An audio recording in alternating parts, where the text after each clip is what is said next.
The president is wrapping up his first official visit to the United Kingdom, where he's pressing ahead with complaints about immigration and the media.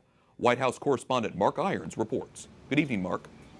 Good evening, Wyatt. The president's pomp-filled visit has been overshadowed by massive protest and an interview President Trump gave, at times critical of Prime Minister Theresa May. But the president was on his best behavior as he capped the trip by dropping by for tea with the Queen.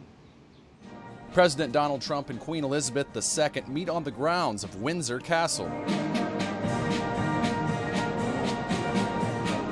Earlier in the day, the president said he will confront Vladimir Putin about U.S. election meddling. I don't think you'll have any, gee, I did it, you got me.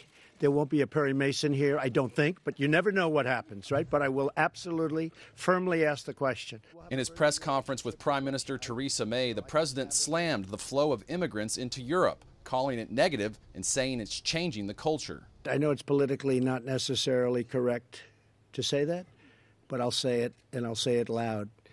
And I think they better watch themselves. May pushed back. Overall, immigration has been good for the UK.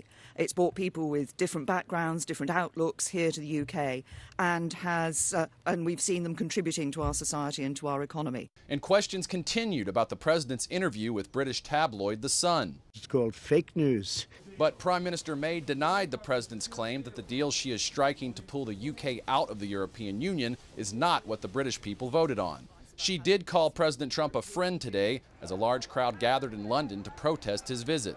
The president characterized the current relationship between the U.S. and UK like this. I give our relationship, in terms of grade, the highest level of special. President Trump will now spend the weekend at his golf resort in Scotland. The White House says he will use that time to prepare for Monday's meeting with Vladimir Putin in Helsinki, Finland. Wyatt? White House correspondent Mark Irons reporting. Thanks, Mark.